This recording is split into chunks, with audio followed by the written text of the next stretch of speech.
In this video, we will discuss confirmation bias.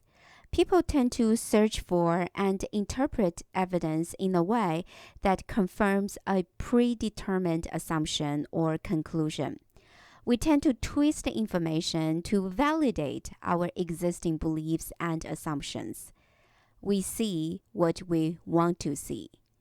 We give too much weight to supporting information that is consistent with a favored belief or preconceptions. But we give too little weight to the information that challenges and contradicts what we believe. This leads us to make a biased decision because we don't factor in all of the relevant information, particularly the one that contradicts our preconceived notions. The confirmation bias not only influences where we go to collect the information, but also how we interpret the information. What's worse, people with stronger logical analytical skills are more susceptible to the confirmation bias.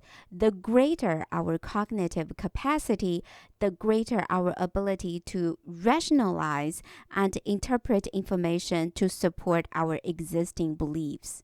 When the data support an opposing view, people with better logical analytical skills are more likely to come up with a counterargument that further strengthens their original view. This is known as the boomerang effect.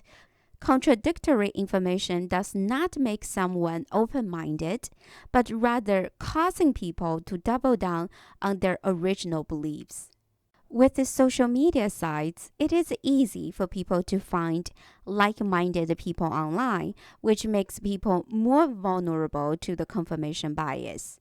The prevalence of social media sites can contribute to political polarization by creating echo chambers that insulate people from opposing views.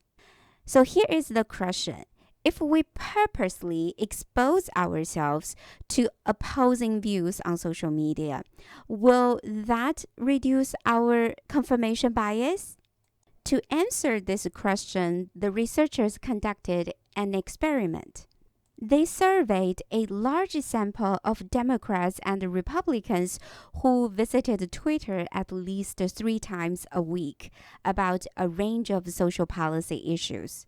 1 week later, the researchers randomly assigned participants to a treatment condition in which they were offered financial incentives to follow a Twitter bot for 1 month that exposed them to messages from those with opposing political ideologies, such as elected officials, opinion leaders, media organizations, and nonprofit groups.